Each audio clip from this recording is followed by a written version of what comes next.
Salut à tous, moi c'est Morgan, alias Fantasy, bienvenue sur ma chaîne. Comme promis dans la review de la Jumper T16, aujourd'hui nous allons faire une vidéo pour flasher un Falco X sur un de nos drones. Nous allons donc utiliser le GTB 339, le drone dont j'ai fait une review précédemment, vous trouverez le lien juste au-dessus. Nous allons donc le connecter à notre ordinateur, utiliser le configurateur de Falco X afin de pouvoir update, flasher, puis configurer pour le préparer au vol. On fait ça tout de suite.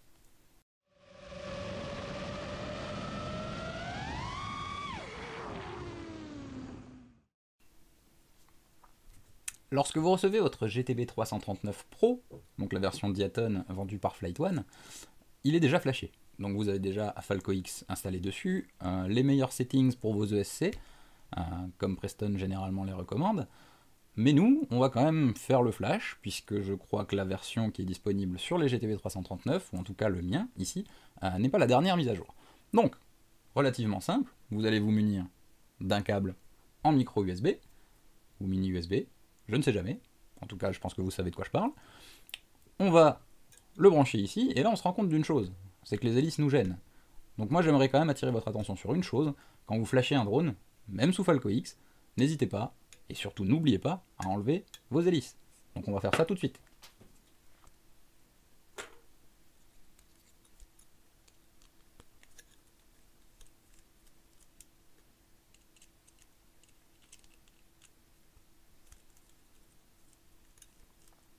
Donc pourquoi retirer les hélices?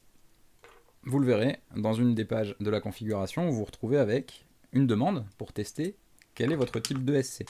Et ensuite faire tourner les moteurs, et ainsi enregistrer un idle speed, donc une vitesse de base de rotation des moteurs. Si quoi que ce soit va de travers et qu'un des moteurs tourne à fond, vous risquez déjà de casser votre câble, ce qui est dommage, et surtout de vous blesser. Donc avec les hélices retirées, au moins, on est sûr de ne pas être en danger. On va prendre notre câble, et on va continuer cette vidéo avec mon écran. Donc vous allez voir le configurateur qui va s'allumer devant vous. Et voilà, on arrive sur le Falco X configurator A.0.4. Donc vous avez ici plusieurs boutons, Home, cet écran d'accueil, Terminal, qui ressemble au CLI de Betaflight pour entrer des commandes. Vous avez le droit également à Update, qui va lui-même rechercher le dernier firmware en ligne et le flasher. Le manual flash, pour installer un bin en particulier, que vous trouvez sur les sites de Flight One. Si par exemple vous n'avez pas apprécié une des dernières alphas, vous pouvez très bien vous servir du manual flash pour installer une bêta. Ou cancel, qui ne sert à rien, puisque nous n'avons pas encore branché de carte. On va connecter notre GTB 339 Pro. Hop. Et voilà. Une fois que vous avez donc branché votre drone, vous avez accès à Flash, afin de pouvoir upgrade, update, flasher votre carte de vol. Reset config, donc ce bouton c'est un gros bouton reset, vous remettez tout à zéro. Ou Save config, un peu comme le dump de Betaflight. Donc pour le moment, nous ce qu'on va faire c'est flasher. Il me dit que la version qui est installée actuellement est la 22.22. Il me remet en haut la target Mamba F411, une version, et nous propose de flasher le firmware. Donc on va cliquer sur Update. On laisse faire, ça prend un peu de temps, attention si ça ne bouge plus, ne vous inquiétez pas, laissez-le faire. La dernière fois j'ai eu un blocage à 28 ou 38%, je ne sais plus, j'ai un peu paniqué sur le coup, je l'ai débranché, et j'ai dû tout démonter ma carte de vol pour souder les pattes de boot, afin qu'elles soient détectées à nouveau. On arrive donc maintenant sur l'écran d'émulation de l'OSD. Donc qu'est-ce que c'est? C'est juste l'OSD que vous êtes censé avoir dans vos lunettes pour flasher Falco X, est émulé sur ce configurateur. Donc là il est en train de chercher la radio, donc on va faire un truc qui est relativement simple, c'est que je vais le débrancher, prendre ma radio, et on va continuer la configuration. Comme quoi vous voyez, le flash est très rapide. Comme vous pouvez le voir, maintenant on a notre radio, mais le Crossfire n'est pas allumé. Je ne sais pas si vous voyez les petites LED sur l'arrière.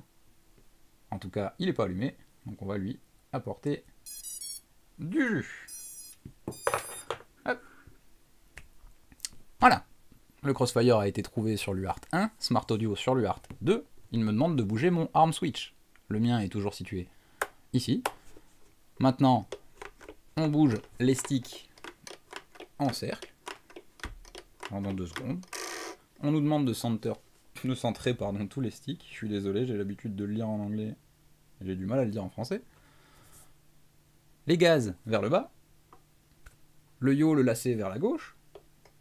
Le pitch vers le bas. Et le roulis sur la gauche.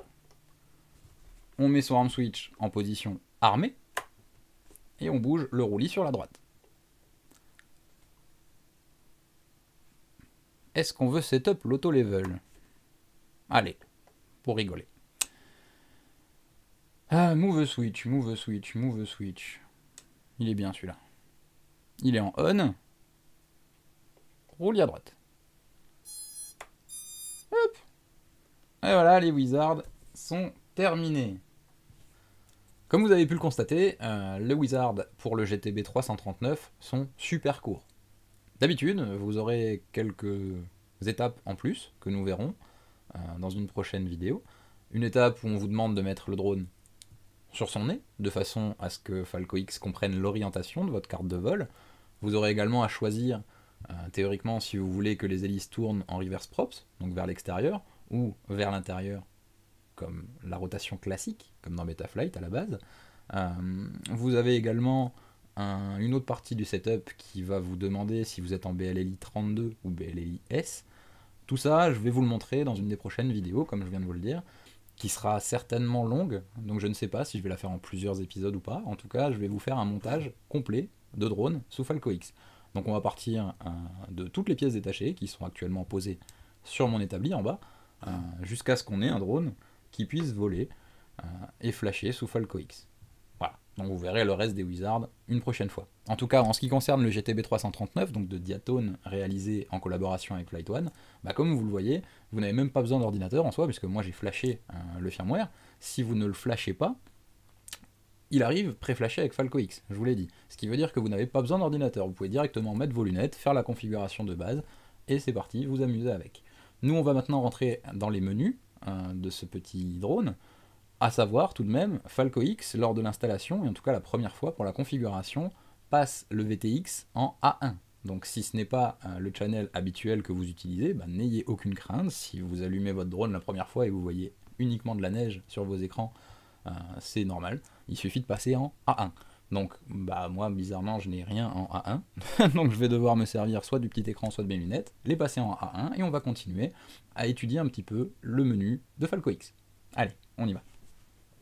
Alors, pour la suite, on va servir des lunettes, et je vais vous envoyer le DVR, donc vous allez voir le DVR en direct, en fonction de ma navigation dans le menu de Falco X. Donc je vais essayer de tout vous expliquer, je vais essayer de ne rien rater.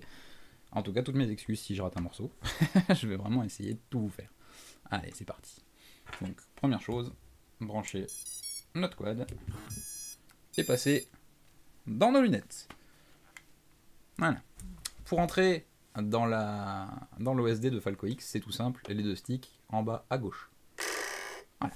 Niveau 1. Donc, moi ce que je vous conseille pour le GTB 339, c'est de conserver ce High Power Default Tune. Donc le preset haute puissance est parfaitement adapté. Donc moi je vous déconseille d'y toucher, celui-ci est vraiment très bien. À la limite, vous pouvez changer le RC Smoothing par exemple. Moi je sais que j'aime bien être en filter et aux alentours de 35 sur mes drones classiques. Donc je vais faire ça. Les PID, on n'y touche pas, tout va bien. Page numéro 2, les presets donc de rate. Alors niveau des rates, chacun est différent. Je sais que moi j'aime le preset de Wild Willy. Donc le défaut est celui de Wild Willy sur sa X9D. Le nouveau preset qui s'appelle Willy, par contre, est sur la Jumper T16. Donc voilà, à savoir. Ma deadband, je la descends toujours. Hop. Avec votre roulis, vous pouvez changer entre les axes pour changer vos rates, votre expo, etc. Et tout va bien.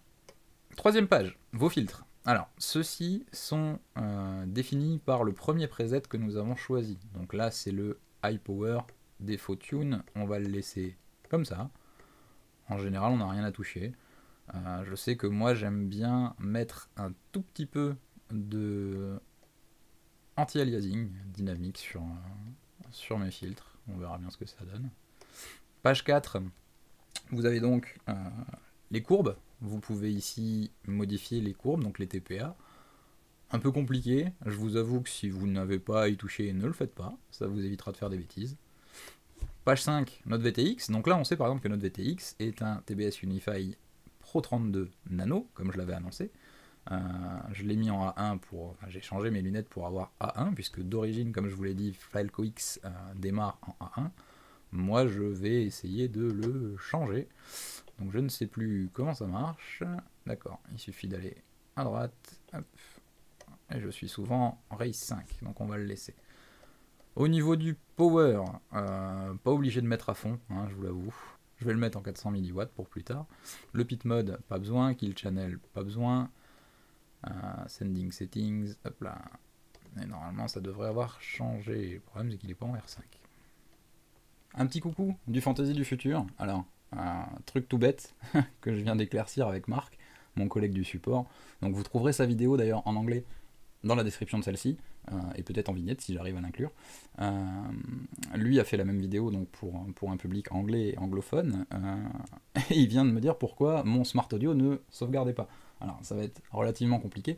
Quand vous avez votre drone, le cul vers vous comme ça, il y a un bouton sur la plaque du VTX qui se situe ici, en dessous de la canopie. Lui démonte la canopie, mais il m'a dit qu'en fait on pouvait largement le faire sans. Donc je vais essayer, il suffit de mettre ce bouton sur On. Donc je ne sais pas si vous le verrez, c'est vraiment un tout petit bins qui se situe ici. Quand il est vers la droite, il est sur Off, vers la caméra, vers l'avant, il est sur On. Donc là je viens juste de le switch, je l'ai mis sur On. Donc ça devrait me permettre de sauvegarder mon Smart Audio. Voilà, Morgane du passé, je te rends l'antenne. Hop là, ensuite. Page 6, les périphériques.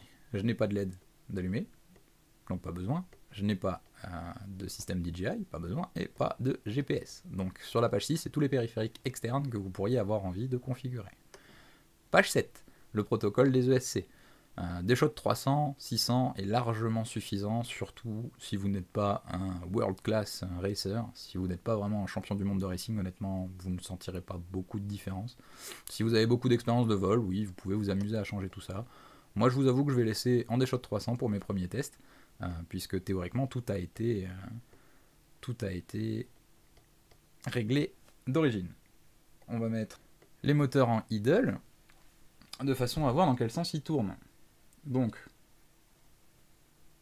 à première vue, ils sont en reverse. Donc ça, c'est très très bien. Hop, on stoppe les moteurs.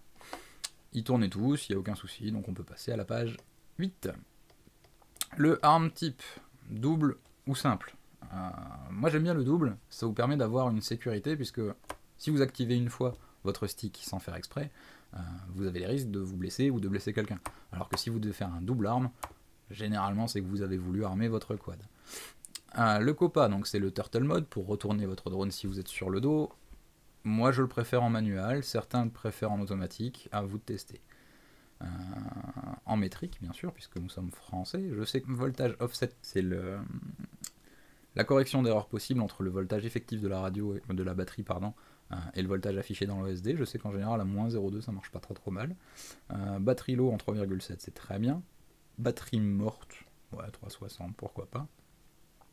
Le scale, donc ça c'est pour vous afficher le nombre de milliampères-heure consommé. Je vous conseille de ne pas y toucher, ou alors de le faire grâce au wizard qui est juste en dessous pour pouvoir le régler par rapport à ce que votre batterie a réellement utilisé. Le spin fix settings et compagnie normalement sont très très bien, donc on ne va pas y toucher. Le CG comp, donc ça c'est la compensation du centre de gravité. Si vous avez une GoPro à l'avant par exemple sur un 5 pouces, vous allez devoir reculer un peu votre centre de gravité pour compenser le poids supérieur et le poids ajouté par la GoPro à l'avant. Donc en 0,94 théoriquement, ça veut dire qu'il y a une GoPro à l'avant, là il n'y en a pas. Donc on va voir comment ça se comportera avec 0,95 et on aura peut-être à l'adapter après. Page 9, c'est là que vous allez mettre vos modes. Par exemple, le buzzer, le pin toggle, le motor bip, etc. Moi ce que je vous conseille, alors le self-level normalement a été fait, puisqu'on l'a fait directement sur le PC. On va mettre le COPA, donc setup mode. On va move le switch qu'il faut qu'on prenne. Il a pris le bon. Move switch to on et roll right. Donc on garde le switch activé comme on veut pour le COPA, et un coup de roulis à droite. Le COPA a été installé. Le buzzer, je ne m'en sers pas, je n'ai pas de buzzer dessus, comme je vous l'avais dit sur la première vidéo, donc on ne va pas s'embêter avec. Vous pouvez le mettre sur les sliders, donc ce que j'active là sur la droite de ma radio, pour mettre par exemple des LED et changer la couleur en fonction du slider. C'est vraiment super sympathique. Au niveau de notre OSD, alors, on va voir si on peut changer notre nom facilement.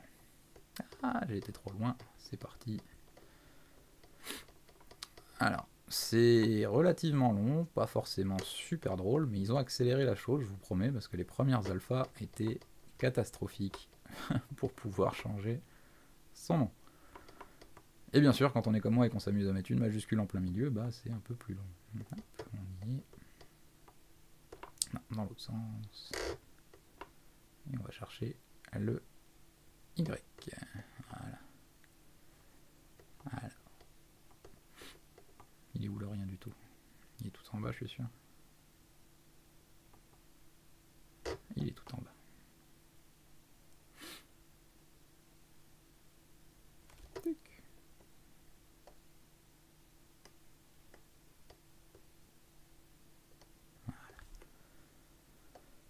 Vidéo système, je préfère le laisser en auto et on va s'occuper de notre OSD. Alors, je vais mettre mon voltage ici, arm startup ici, le volt en cell ici, rien du tout, warnings, très bien, rien du tout. On continue de se déplacer. Alors, je vais mettre une chose que les gens n'aiment pas forcément, parce qu'effectivement, on n'est pas en train de piloter un avion de chasse. Hein. Par contre, moi, la petite croix de visée au milieu, je l'apprécie pour une chose, c'est qu'elle m'aide à identifier un peu mes trajectoires. Je ne sais pas pourquoi, certains vous diront que ça ne sert à rien, en tout cas, moi j'aime ça. Donc je le mets. Arm time, je préfère que le fly time. Le pilot name, on va le mettre en bas pour le fun. Et à droite, on va s'occuper de du fly time en lui-même. On est bien, un coup de lacet à gauche et on sort de notre OSD. Page 11, on vous dit simplement ce qui se passe sur les sérials, donc sur les UART. Vous avez sur le 1 le Crossfire, sur le UART 2 le Smart Audio, tout est bon. On va sauver et quitter. Et on se rend compte que vous devez power cycle le contrôleur de vol. Donc tout a été sauvegardé correctement. On vient de faire la configuration de Falco X en lui-même. Vous avez vu un peu tous les menus. J'en ai peut-être raté quelques-uns, je suis peut-être passé un peu vite sur d'autres. N'hésitez pas si vous voulez d'autres informations à demander en bas dans les commentaires. En tout cas, bientôt sur la chaîne, je vais faire une installation et un montage complet de drone sous Falco X, donc avec la superbe frame de Wild Willy. Pour ceux qui la connaissent, la Dolphin One, c'est une frame que j'adore. Sincèrement, j'ai passé vraiment tous mes drones là-dessus. C'est vraiment une frame super sympathique, surtout pour faire des vols très cinématiques, des plans vraiment très jolis. Je vous la conseille en tout cas, si vous cherchez une frame vraiment sympa en 5 pouces. En tout cas voilà, je vais faire un montage complet avec les derniers éléments possibles en tout cas, puisque je vais me servir d'une Revolt OSD Lite ou d'une Revolt OSD, je sais pas encore, on va voir. Je vais me servir du Megabolt Extreme. On va faire absolument tout le montage de A à Z, expliqué, et ensuite toute la configuration pour pouvoir aller le faire voler. Voilà. En tout cas voilà, merci à tous d'avoir regardé cette vidéo, j'espère qu'elle vous a plu, j'espère que vous avez appris des choses, et on se retrouve bientôt pour d'autres aventures. A plus.